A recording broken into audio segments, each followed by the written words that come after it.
Banyak di antara dosen-dosen ya yang menyatakan bahwa kalau aturan terbaru terkait dengan kenaikan jabatan akademik dosen yang baru-baru ini beredar itu, yang nomor 209 kalau nggak salah, itu ternyata banyak merugikan karir dosen. Mau tahu lebih jelas seperti apa? Tetap stay tune di channel saya, kita bahas ini lebih dalam.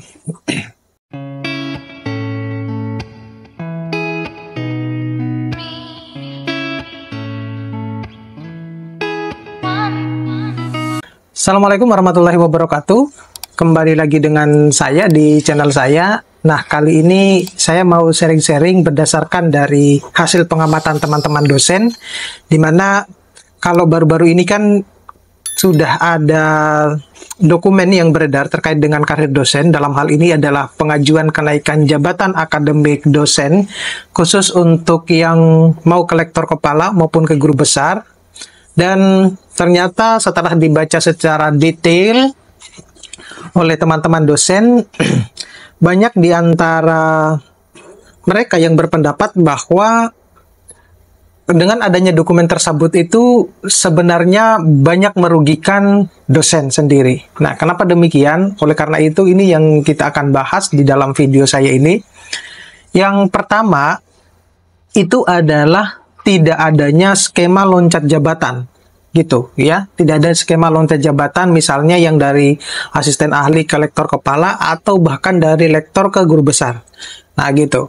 Padahal pada beberapa bulan kemarin ya, waktu masih gencar-gencarnya angka kredit integrasi di salah satu universitas di Sulawesi Tenggara itu dilakukan sosialisasi, dan saya sudah melihat juga YouTube-nya, di mana salah satu mungkin pembicara dari pusat ya mengatakan bahwa ada 3 skema yang direncanakan ya, yang akan dilakukan untuk kenaikan loncat jabatan khusus untuk ke guru besar, terutama untuk ke guru besar, dari lektor ke guru besar.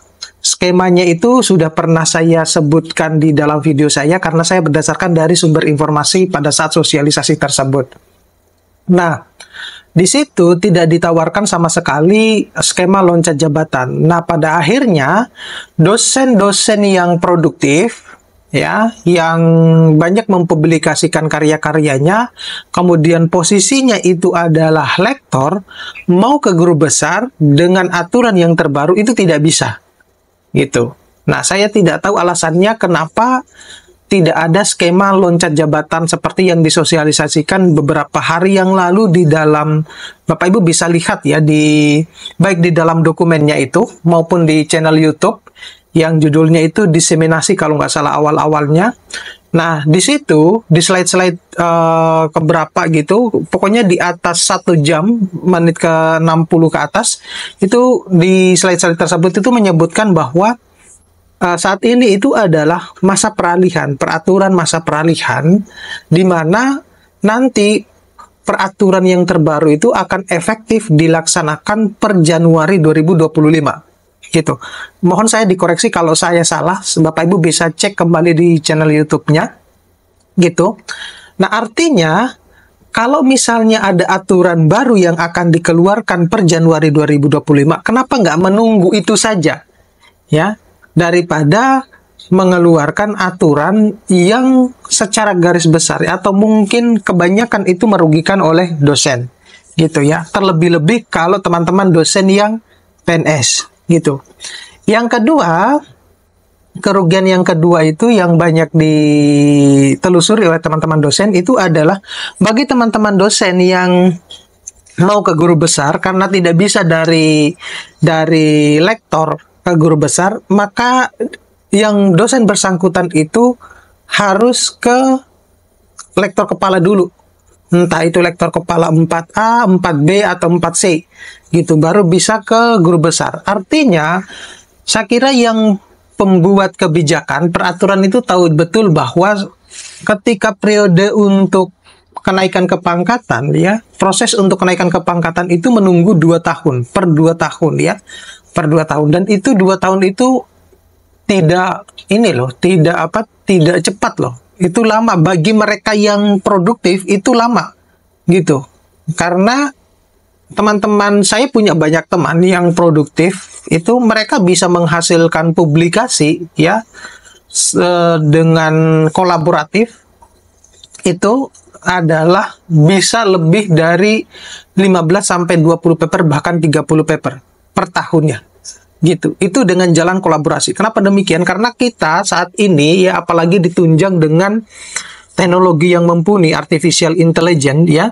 Kemudian ketika kita sekolah ke luar negeri itu kita juga punya banyak teman, sehingga kita punya jejaring untuk menulis, sehingga dalam 1 tahun itu kita bisa memproduksi artikel-artikel jurnal internasional bereputasi dalam jumlah yang banyak.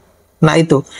Nah, jadi terlepas dari teman-teman dosen yang produktif, juga sangat disesalkan juga bagi teman-teman yang kepingin ke guru besar, yang secara kumnya itu sudah memenuhi, tetapi tidak bisa karena posisinya adalah lektor, dan mereka harus ke 4A dulu. Jadi setelah 4A atau ke lektor 4, lektor kepala 4B, 4C, maka untuk mau ke guru besar, dia harus 2 tahun dulu.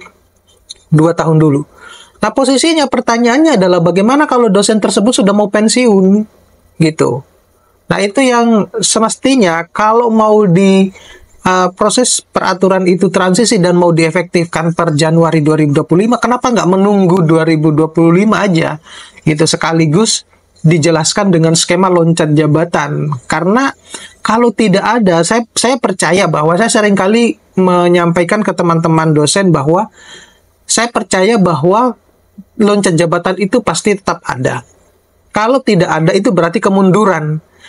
Kenapa demikian? Karena di peraturan-peraturan sebelumnya di POPAK itu masih ada loncat jabatan, mau ke asisten ahli, ke lektor kepala, baik itu ke lektor, ke guru besar. Nah itu, jadi kalau tidak ada seperti yang disampaikan ya di beberapa sosialisasi, di sosialisasi itu, dan kemudian kita lihat ya di mana di sister itu memang tidak adanya skema loncat jabatan tersebut. Tetapi saya percaya bahwa skema loncat jabatan itu pasti ada, gitu, terutama untuk memfasilitasi teman-teman dosen yang produktif ini tadi ya, gitu. Jadi ini sangat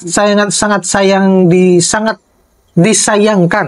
Kenapa kok ketika dimunculkan aturan itu tidak sekaligus dijelaskan dengan loncat jabatan. Justru yang menurut saya tidak terlalu penting ya, meskipun itu di situ ada penekanan bahwa adanya sistem pelunakan untuk ke guru besar, dalam hal ini adalah jurnal-jurnal yang discontinue itu bisa dipakai untuk syarat kelulusan, tapi dengan syarat-syarat tertentu, dengan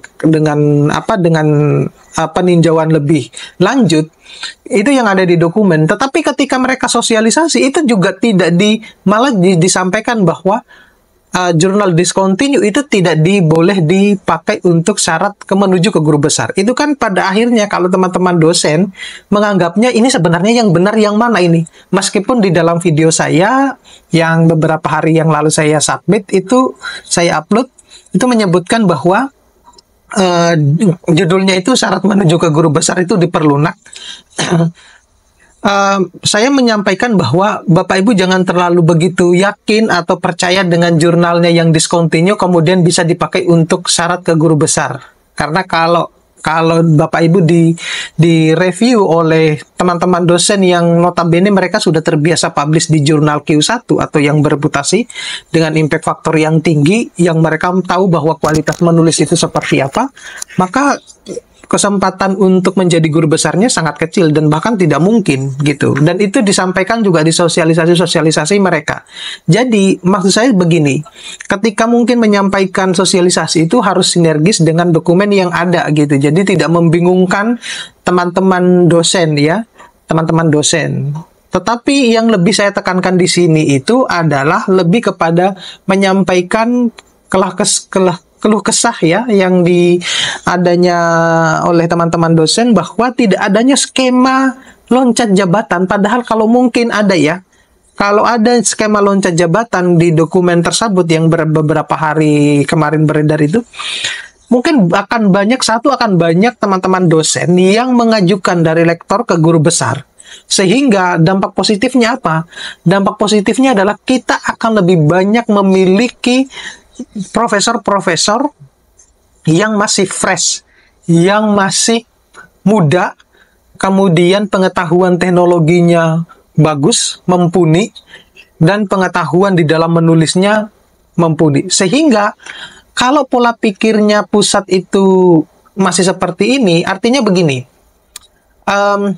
saat ini itu bukan lagi zamannya bahwa yang senior itu mengajarkan ke junior, itu sudah nggak zaman. Jadi zamannya sekarang itu adalah yang junior itu bisa memberikan saran atau bahkan mengajari yang senior gitu, seiring dengan perkembangan zaman. Nah, itu yang harus diperhatikan gitu ya.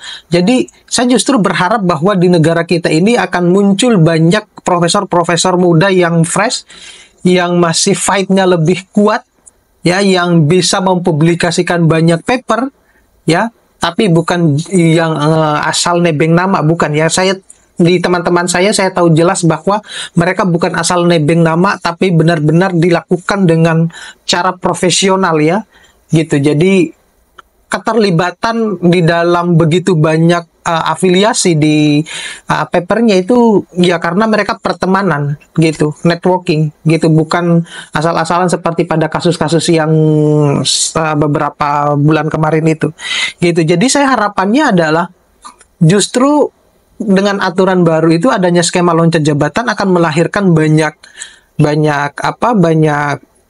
profesor-profesor muda ya.